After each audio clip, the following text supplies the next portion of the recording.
Eu confesso, eu fiquei anos com esse livro para publicar, fui muitos anos, porque também não dava para publicar em partes, porque é uma história.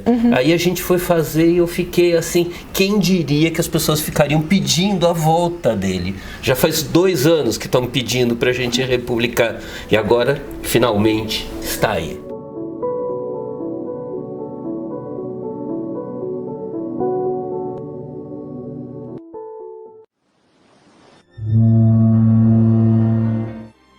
Já se passaram mais de 3 anos do final da Segunda Guerra Mundial, mas muitas famílias ainda esperam pelos seus pais, maridos, irmãos e filhos que foram à guerra como parte do exército japonês. Muitos desses homens jamais voltarão.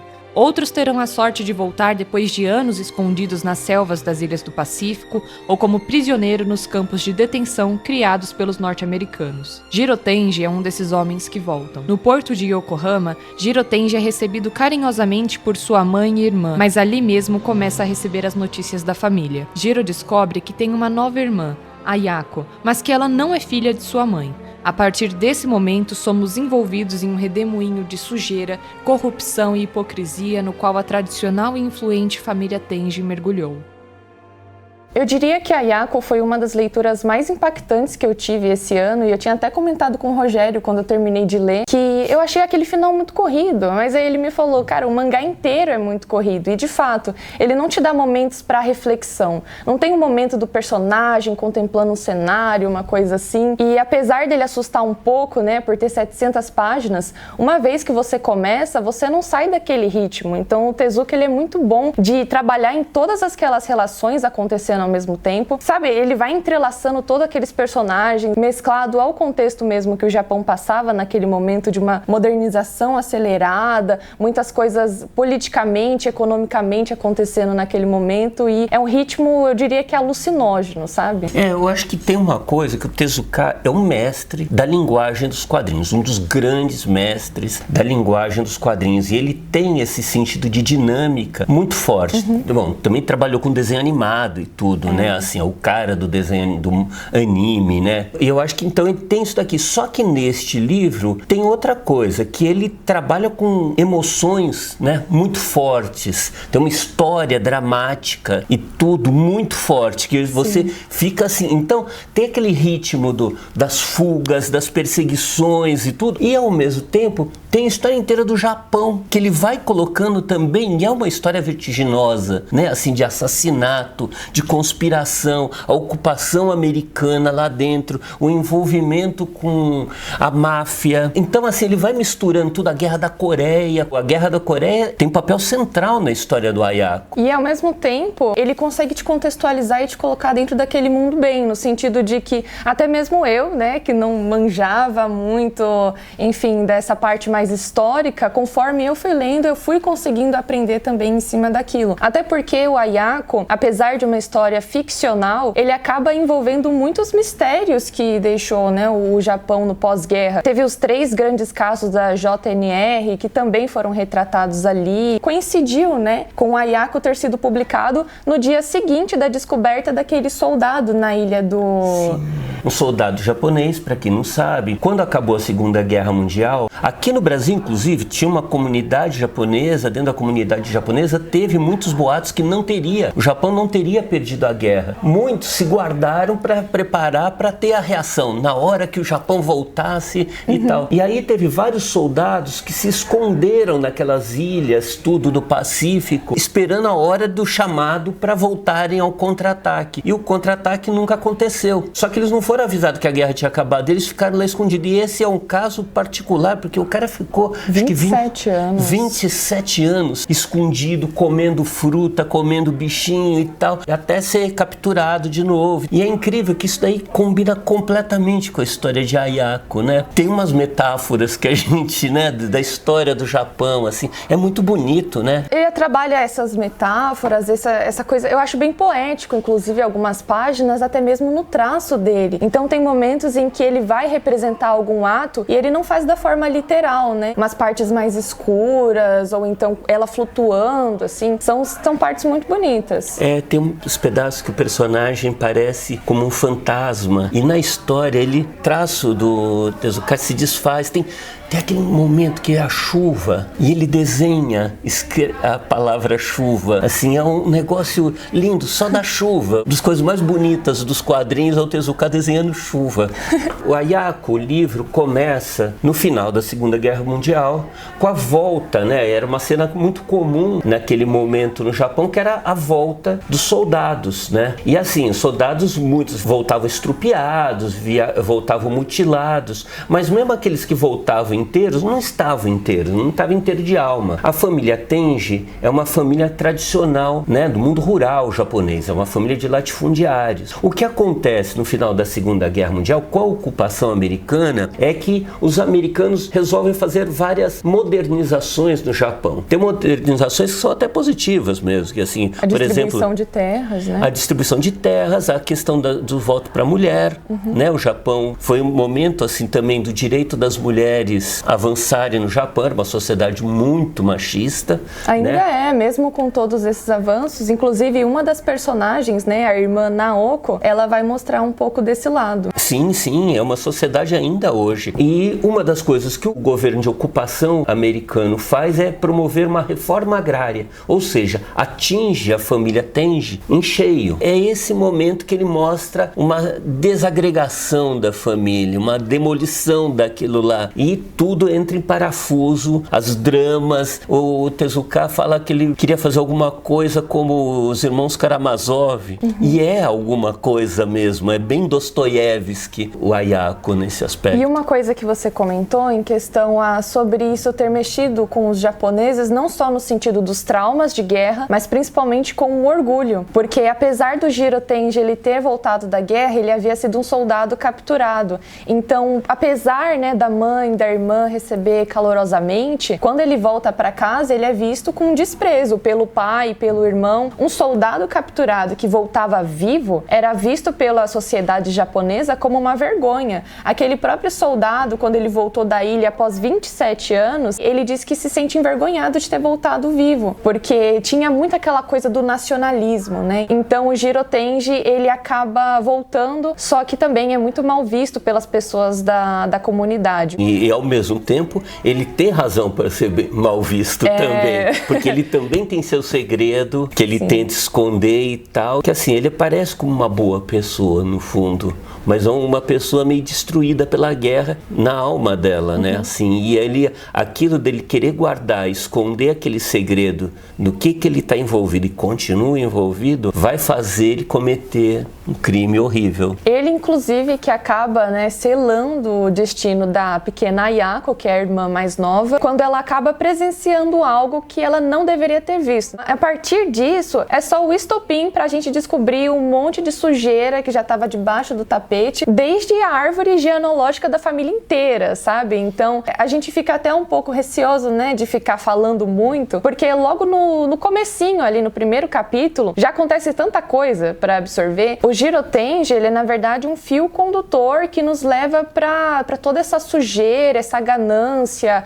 abusos que também tenta esconder a sociedade japonesa por trás daquele código moral. É muito surpreendente também do Tezuka, porque o Tezuka é um dos caras mais respeitáveis, vamos dizer, do Japão no século XX. Ao mesmo tempo, ele é bem crítico, né, do tradicionalismo japonês. Ele consegue perceber ali, ele apontar a hipocrisia, né, faz aquela pose de grande moral, de grandes homens sérios e tal, e ele vai lá mostrar que, olha, no fundo, Ayako é uma grande história do Japão. Eu já li alguns livros sobre história do Japão, que eu acho acho ótimos e tal, mas o Ayako foi onde você lê a história do Japão e você sentindo a história do Japão enquanto você está lendo. Não é uma coisa como você lê uma enciclopédia, é como você mergulhar na história do Japão do século XX, do pós-guerra. E o Tezuka, ele tinha muito essa coisa, até mesmo na época em que ele fundou a revista Kon, como uma resposta à revista Garou, de, se é a época de ouro dos mangás, por que outros artistas, né, mangakas, não conseguem ser publicados? Tanto que muito desse pessoal da revista Garou, depois de um tempo, eles não conseguiram se adaptar ao mercado editorial. Então eles não conseguiam nem mesmo participar de revistas por terem um estilo mais subversivo, né, mais experimental. E o Tezuka, ele tinha muito essa coisa de questionar. Apesar de ele ter sido um mangaka extremamente mainstream, né, fácil de agradar a muitos públicos, ele mesmo foi muito criticado ao tentar fazer histórias gekiga, né, voltadas mais para adultos, dramáticas. E eu sinto que é aí justamente que ele brilha. Ele chegou até a fazer quadrinhos eróticos, né? Eu acho que talvez aconteça com Tezuka, me parece que já está acontecendo, apesar dele ter ficado famoso com seus quadrinhos infanto-juvenis, com os animes infanto-juvenis, e isso ter feito o nome dele, eu acho que com o passar do tempo, o que está acontecendo é que cada vez mais são esses quadrinhos dele mais experimentais, os desenhos animados mais experimentais, que consolidam ele na história, assim. Ayako